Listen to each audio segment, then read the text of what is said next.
American Indian Fairy Tales, collected by Henry R Schoolcraft and retold by W.T. Larned. Grasshopper. There was once a merry young Indian who could jump so high and who played so many pranks that he came to be known as Grasshopper. He was a tall, handsome fellow, always up to mischief of one kind or another, and though his tricks were sometimes amusing, he carried them much too far, and so, in time, he came to grief. Grasshopper owned all the things that an Indian likes most to have. In his lodge were all sorts of pipes and weapons, ermine and other choice furs, deerskin shirts wrought with porcupine quills, many pairs of beaded moccasins, and more wampum belts than one person could have honestly come by. The truth is, Grasshopper did not get these things by his courage and skill as a hunter. He got them by shaking pieces of colored bone and wood in a wooden bowl and throwing them on the ground. That is to say, Grasshopper was a gambler, and such a lucky gambler that he easily won from others with his game of bowl encounters the things that they had obtained by risking their lives in the hunt. If people put up with his ways and even laughed at some of his mad pranks, it was because he could dance so well. Never had there been such a dancer. When there was a wedding to be celebrated or some feast following a successful hunt, then who but Grasshopper could so well supply the entertainment? He could dance with a step so light that it seemed to leave no mark upon the earth. He could dance as the Indian dances when he goes to war or when he holds a festival in honor of the corn, but the dance in which he excelled was a furious, dizzy dance with leaps and bounds that fairly turned the heads of the beholders. It was then that Grasshopper became a kind of human whirlwind. As he spun round and round, his revolving body drew up the dry leaves and the dust, till the dancer all but faded from view, and you saw instead what looked like a whirling cloud. Once, when the great Manitou, named Manabozho, took a wife and came to live with the tribe that he might teach them best how to live, Grasshopper danced at the wedding. The beggar's dance it was called, and such a dance! On the shores of the big sea water Gitche-Gumee are heaps of sand rising into little hills known as dunes. Had you asked Iago, he would have told you that these dunes were the work of Grasshopper, who whirled the sands together and piled them into hills as he spun madly around in his dance at Manabozho's wedding. But though Grasshopper came to the wedding and danced this crazy beggar's dance, it seems probable that he did it more to please himself and to show his skill than to honor the great Manabozho. Grasshopper really had no respect for anybody. When Iago's grandfather was in the middle of some interesting story and had come to the most exciting part, Grasshopper likely as not would yawn and stretch himself and say in a loud whisper that he had heard it all before. So too with Manabozho. This great Manitou, who was the son of the west wind Mischievious, had magic powers, which he used for the good of the tribe.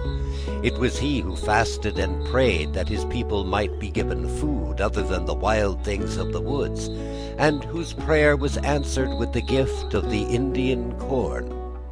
Then, when Kagaji, king of the ravens, flew down with his band of black thieves to tear up the seed in the ground, it was Manabozho who snared him and tied him fast to the ridgepole of his lodge to croak out a warning to the others. But Manabozho's goodness and wisdom had little effect on Grasshopper. "Pooh," he would say. "Why should an Indian bother his head with planting corn when he can draw his bow and kill good fat deer?" Then he shook his wolfskin pouch and rattled the pieces of bone and wood. "As long as I have these," he said to himself, "I need nothing more. After all, it is everybody else that works for the man who knows how to use his head." He walked through the village very proud and straight, with his fan of turkey feathers, a swan's plume fastened in his long black hair, and the tails of foxes trailing from his heels.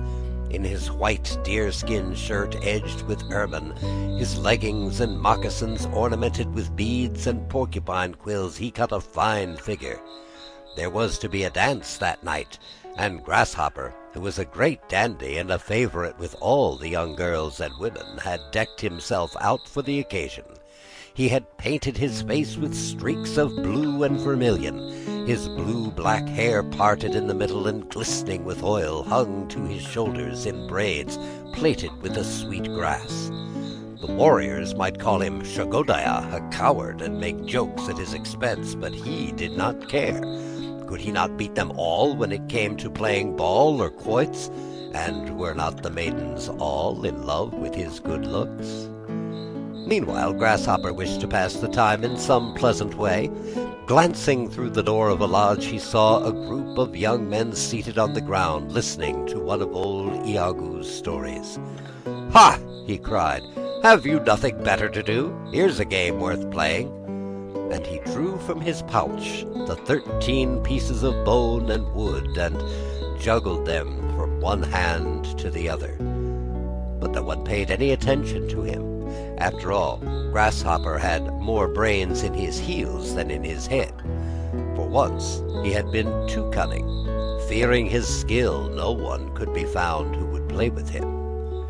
"Pooh!" muttered Grasshopper as he turned away. "I see how it is. The pious Manabozho has been preaching to them again.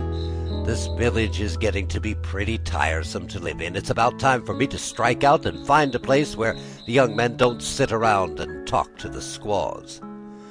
He walked along, bent on mischief. Even the dance was forgotten. He wondered what he could do to amuse himself. As he came to the outskirts of the village, he passed the lodge of Manabozho. "I would like to play him some trick," he said under his breath, "so he will remember me when I am gone." But he was well aware that Manabozho was much more powerful than himself, so he hesitated, not knowing exactly what to do. At last he walked softly to the doorway and listened, but could hear no sound of voices. "Good," he said with a grin. "Perhaps nobody is at home." With that, he spun around at the outside of the lodge on one leg, raising a great cloud of dust. No one came out. But on the ridgepole of the lodge, the captive Kagaji, king of the ravens, flapped his big black wings and screamed with a hoarse, rasping cry. "Fool!" cried Grasshopper. "Noisy fool!" With a bound he leaped over the lodge, and then back again, at which the ravens screamed even more harshly than ever. But within the lodge, all was silent. Grasshopper grew bolder. Going to the doorway again, he rattled the flap of buffalo hide. Nobody answered. So, cautiously drawing the curtain to one side, he ventured to peer in. Then he chuckled softly. The lodge was empty. "This is my chance," he exclaimed. "Manabozho is away, and so is his foolish wife. I'll just pay my respects before they come back, and then I'll be off for good." Saying this, he went in and began to turn everything upside down. He threw all the bowls and kettles in the corner, filled the drinking gourds with ashes from the fire, flung the rich furs and embroidered garments this way and that, and strewed the floor with wampum, belts, and arrows. When he finished, one might have thought a crazy man had been there. No woman in the village was more neat or orderly than the wife of Manabozho, and Grasshopper knew this would vex her more than anything else he could do. Now for Manabozho, he grinned as he left the lodge, well pleased with the mischief he had wrought. "Caw! Caw!" screamed the king of the ravens. "Caw!" answered Grasshopper, mocking him. "A pretty sort of pet you are. Does Manabozho keep you sitting there because you are so handsome, or is it because of your beautiful voice?" And with that, he made a leap to the ridgepole, seized the raven by the neck, whirled it round and round till it was quite limp and lifeless. Then he left it hanging there as an insult to Manabozho. He was now in high good humor, and went his way through the forest, whistling and singing and turning handsprings to amuse the squirrels. There was a high rock overlooking the lake, from the top of which one could view the country for miles and miles. Grasshopper climbed it. He could see the village plainly, so he thought he would wait there till Manabozho came home. That would be part of the joke. As he sat there, many birds darted round him, flying close over his head. Manabozho called these fowls of the air his chickens, and had put them under his protection. But Grasshopper had grown reckless. Along came a flock of mountain chickens, and he strung his bow and shot them as they flew, for no better reason than because they were Manabozho's, and not because he needed them for food. Bird after bird fell, pierced by his arrows. When they had fallen, he would throw their bodies down the cliff upon the beach below. At last, Kaoshk, the seagull, spied him at his cruel sport and gave the alarm. "Grasshopper is killing us," he called. "Fly, brothers, fly away and tell our protector that Grasshopper is slaying us with his arrows." When Manabozho heard the news, his eyes flashed fire, and he spoke in a voice of thunder. "Grasshopper must die for this. He cannot escape me, though he fly to the ends of the earth. I shall follow and visit my vengeance upon him." On his feet he bound his magic moccasins, with which at each stride he could step a full mile. On his hands he drew his magic mittens, with which at one blow he could shatter the hardest rock. Then he started in pursuit. Grasshopper had heard the warning call of the seagull and knew it was time to be off. He too could run. So fleet of foot was he that he could shoot an arrow ahead of him and reach the spot where it fell before it dropped to earth. Also, he had the power to change himself into other shapes, and it was almost impossible to kill him. If, for example, he entered the body of a beaver and the beaver was slain, no sooner had its flesh grown cold than the chibi, or spirit, of Grasshopper would leave the dead body, and Grasshopper would become a man again, ready for some new adventure. But at first he trusted to his legs and to his cunning. On rushed Manabozho, breathing vengeance. Swiftly, like a moving shadow, fled Grasshopper. Through the forest and across the fields he fled, faster than the hare. His pursuer was hot on the trail.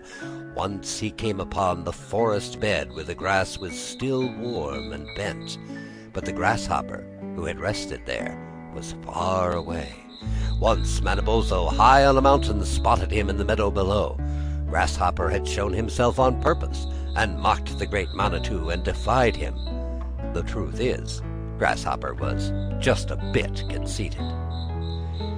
At last he grew tired of running. Not that his legs ached him or his feet were sore, but this kind of life was not much to his liking, and he kept his eye open for something new. Pretty soon he came to a stream where the water was backed up by some kind of dam so that it flooded the banks. Grasshopper had run about 1,000 miles that day, counting all the turns and twists. He was hot and dusty, and the pond with its water lilies and rushes looked cool and refreshing. From far away came a faint sound. It was the voice of Manabozho shouting his war cry. "Tiresome fellow," said Grasshopper. "I almost wish I were a beaver and lived there at the bottom of the pond where no one would disturb me." Then up popped the head of a beaver, who looked at him suspiciously. "Don't be alarmed. I left my bow and arrows over there in the grass," explained Grasshopper. "Besides, I was just thinking I would like to be a beaver myself. What do you say to that?" "I shall have to consult Amik, our chief," answered the friendly animal. Down he dived to the bottom, and pretty soon Amik's head appeared above the water, followed by the heads of 20 others. "Let me be one of you," said Grasshopper. "You have a pleasant home down there in the clear, cool water, and I am tired of the life I lead." Amik was pleased that such a strong, handsome young Indian should wish to join their company. "But I can help you," he answered, "only after you have plunged into the pond. Do you think you can change yourself into one of us?" "That is easy," said Grasshopper. He waded into the water up to his waist, and behold, he had a broad, flat tail. Deeper and deeper he went. As the water closed over his head, he became a beaver, with glossy black fur and webbed feet like a duck's. Down he sank with the others to the bottom, which was covered with heaps of logs and branches. "That," explained Amik, "is the food we have stored for the winter. We eat the bark, and soon you will be as fat as any of us." "But I want to be even fatter," said Grasshopper. "Fatter and 10 times as big." "As you please," agreed Amik. "We can help to make you just as big as you wish." They reached the lodge where the beavers lived and entered the doorway, leading into a number of large rooms. Grasshopper selected the largest one for himself. "Now," he said, "bring me all the food I can eat, and when I am big enough, I will be your chief." The beavers were willing. They set to work getting quantities of the juiciest bark for Grasshopper, who was delighted with this lazy life and did little more than eat or sleep. Bigger and bigger he grew, till at last he was 10 times the size of Amik and could scarcely move around in his lodge. He was perfectly happy. But one day the beaver who kept watch up above among the rushes of the pond came swimming to the lodge in a state of great excitement. "The hunters are after us," he panted. "It is indeed Manabozho himself with his hunters. They are breaking down our dam." Even as he spoke, the water in the pond sank lower and lower. The next moment came the tramping of feet as the hunters leapt upon the roof of the lodge, trying to break it open. All the beavers but Grasshopper scattered out of the lodge and escaped into the stream, where they hid themselves in some deep pools or swam far down with the current. Grasshopper did his best to follow them, but he could not. The doorway was too small for his big, fat body. When he attempted to go through it, he found himself stuck fast. Then the roof gave away, and the head of an Indian appeared. "Tayao!" he called. "Toot Tayao! See what's here? This must be Mischievious, the king of the beavers." Manabozho came and gave one look. "It's Grasshopper!" he cried. "I can see through his tricks. It's Grasshopper in the skin of a beaver." Then they fell upon him with their clubs, and 8 tall Indians, having swung his limp carcass upon poles, carried it off in triumph through the woods. But his jibi, or spirit, was still in the body of the beaver, and struggled to escape. The Indians bore him to their lodges and prepared to make a feast. Then, when the squaws were ready to skin him, his flesh was quite cold, and the spirit of Grasshopper left the beaver's body and glided swiftly away. As the shadowy shape fled across the prairie into the forest, the watchful Manabozho saw it take the human form of Grasshopper, and he started in pursuit. Grasshopper's life among the beavers had made him lazier than ever, and as he ran, he looked around for some easier way than running. Soon he came upon a herd of elk, a species of deer with large spreading horns. The elk were feeding contentedly and looked sleek and fat. "They lead a free and happy life," said Grasshopper as he watched them. "Why fatigue myself with running? I'll change myself into an elk and join their band." Horns sprouted from his head. In a few minutes the transformation was complete. Still he was not satisfied. "I am hardly big enough," he said to the leader. "My feet are much too small, and my horns should be twice the size of yours. Is there nothing I could do to make them grow?" "Yes," answered the leader of the elks, "but you do it at your own risk." He took Grasshopper into the woods and showed him a bright red berry that hung in clusters on some small low bushes. "Eat these," he said, "and nothing else, and your horns and feet will soon be much bigger than ours. However, it would be wise if you did not eat too many of them." The berries were delicious. Grasshopper felt that he could not get enough, and he ate them greedily whenever he could find them. Before long, his feet had grown so large and heavy he could hardly keep up with the herd, while his horns had such a huge spread that he sometimes found them rather in his way. One cold day the herd went into the woods for shelter. Pretty soon some of the elks who had lingered behind came rushing by with snorts of alarm. Hunters were pursuing them. "Run!" called out the leader to Grasshopper. "Follow us out onto the prairie where the Indians cannot catch us." Grasshopper tried to follow them, but his big feet weighted him down, and he ran slowly. Then, as he plunged madly through a thicket, his spreading horns were entangled in some low branches that held him fast. Already several arrows had whizzed by him. Another pierced his heart, and he sank to the ground. Along came the hunters with a whoop. "Tao!" they exclaimed when they saw the enormous elk. "It is he who made the large tracks on the prairie. Tao!"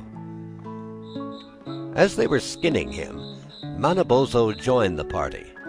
At that moment, the jibi, or spirit of Grasshopper, escaped through the mouth of the dead elk and passed swiftly to the open plains, like a puff of white smoke driven before the wind.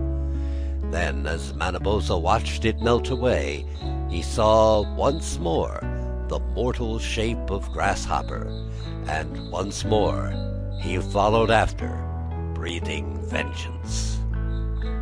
As Grasshopper ran on, a new thought came into his head. Above him, in the clear blue sky, the birds wheeled and soared. "There is the place for me," he said, "far up in the sky.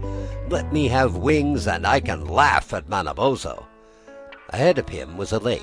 Approaching it, he saw a flock of wild geese, known as brant, feeding among the rushes. "Ha!" said Grasshopper, admiring them as they sailed smoothly here and there. "They will soon be winging their way to the north. I would like to fly in their company." He spoke to them, calling them Pishniku, his brothers, and they consented to receive him as one of the flock. So he floated on his back till feathers sprouted on him, and he became a brant with a broad black beak and a tail that would guide him through the air as a rudder steers a ship. Greedy as ever, he fed long after the others had had enough, so that he soon grew to be the biggest brant ever seen. His beak looked like the paddles of a canoe. When he spread his wings, they were as large as 2 large apukwa, or mats. The wild geese stared at him in astonishment. "You must fly the lead," they said. "No," answered Grasshopper, "I would rather fly behind." "As you please," they told him, "but you will have to be careful. By all means, keep your head and neck straight out before you, and do not look down as you fly, or you may meet with an accident." It was a beautiful sight to see them flap their wings, stretch their long necks, and rise with a whir from the lake, mounting the wind and rushing on before it. They flew with a breeze from the south, faster and faster, till their speed was like the flight of an arrow. One day, passing over a village, they could hear the people shouting. The Indians were amazed at the size of the big brant flying in the rear of the flock. Yelling as loud as they could yell, their cries made Grasshopper curious.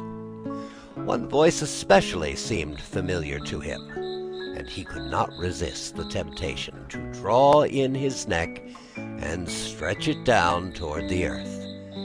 As he did so, the strong wind caught his tail and turned him over and over. In vain he tried to recover his balance. The wind whirled him round and round as it whirls a leaf. The earth came nearer, and the shouts of the Indians grew louder in his ears. At last he fell with a thud and lay lifeless. It was a fine feast of wild goose that had dropped so suddenly from the skies. The hungry Indians pounced on him and began to pluck his feathers. This was the very village where Grasshopper had once lived. Little had he dreamed that he would ever return to supply it with such a dinner at which he himself was to be the best dish. But again his jibi, or spirit, went forth, and fled in the form of Grasshopper. Again Manabozho, shouting his war cry, followed after. Grasshopper had now come to the desert places, where there were few trees and no signs of animal life. Manabozho was gaining on him, and he must play some new trick. Coming at last to a tall pine tree growing in the rock, he climbed it, pulled off all the green needles, and scattered them about, leaving the branches quite bare. Then he took to his heels again. When Manabozho came, the pine spoke to him, saying, "See what Grasshopper has done. Without my foliage I am sure to die. Great Manitou, I pray you give me back my green dress." Manabozho, who loves and protects all trees, had pity on the pine. He collected the scattered needles and restored them to the branches. Then he hastened on with such speed that he overtook Grasshopper and put his hand out to clutch him. But Grasshopper stepped quickly aside and spun round and round on one leg in his whirlwind dance, till the air all about was filled with leaves and sand. In the midst of this whirlwind he sprang into a hollow tree and changed himself into a snake. Then he crept out through the roots, and not a moment too soon, for Manabozho smote the tree with one of his magic mittens, and it crumbled to powder. Grasshopper changed himself back into his human form and ran for dear life. The only thing left for him to do was hide, but where? In his headlong flight he had come again to the shores of the great lake, and saw rising before him the high cliff of the picture rocks. If he could but manage to reach those rocks, the Manitou of the mountain, who lived in one of the gloomy caverns, might help him. Sure enough, as he reached the cliff, calling out for help, the Manitou opened the door and told him to enter. Hardly had the big door closed with a bang that along came Manabozho. With his mitten he gave a tap on the rock that made the splinters fly. "Open!" he cried in a terrible voice. But the Manitou was brave and hospitable. "I have sheltered you," he said to Grasshopper, "and I would rather die myself than give you up." Manabozho waited, but no answer came. "As you will," he said at last. "If the door is not opened to me by night, I shall call upon the thunder and the lightning to do my bidding." The hours passed. Darkness fell. Then from a black cloud that had gathered over the great lake, Wawissimo, the red-eyed lightning, shot his bolts of fire. Crash! Boom! Crash! Animiki, the thunder, shouted hoarsely from the heavens. A wild wind rose, and the trees of the forest swayed and groaned, and the foxes hid in their holes. Wawissimo, the lightning, leapt from the black cloud and darted at the cliff. The rock trembled, the door was shivered, and fell apart. Out from the gloomy cavern came the Manitou of the mountain, asking Manabozho for mercy. It was granted, and the Manitou fled into the hills. Grasshopper then appeared. The next moment he was buried under a mass of rock shaken loose by Animiki the thunder. This time he had been killed in his human form, and could play his mad pranks no more. But Manabozho the merciful remembered that Grasshopper was not wholly bad. "Your Jibi," he said, "must no longer remain upon the earth in any form whatever. As a man you lived an idle, foolish life, and you are no longer wanted here. Instead, I shall permit you to inhabit the skies." Saying this, he took the ghost of Grasshopper and clothed it with the shape of the war eagle, bidding him to be chief of all the fowls. But Grasshopper the mischievous is not forgotten by the people. In the late winter days, snow fine as powder fills the air like a vapor. It keeps the hunter from his traps, the fisherman from his hole in the ice. Suddenly a puff of wind seizes this light powdery snow, blows it round and sets it whirling along. And when this happens, the Indians laugh and say, "Look, there goes Grasshopper. See how well he dances." So ends Grasshopper.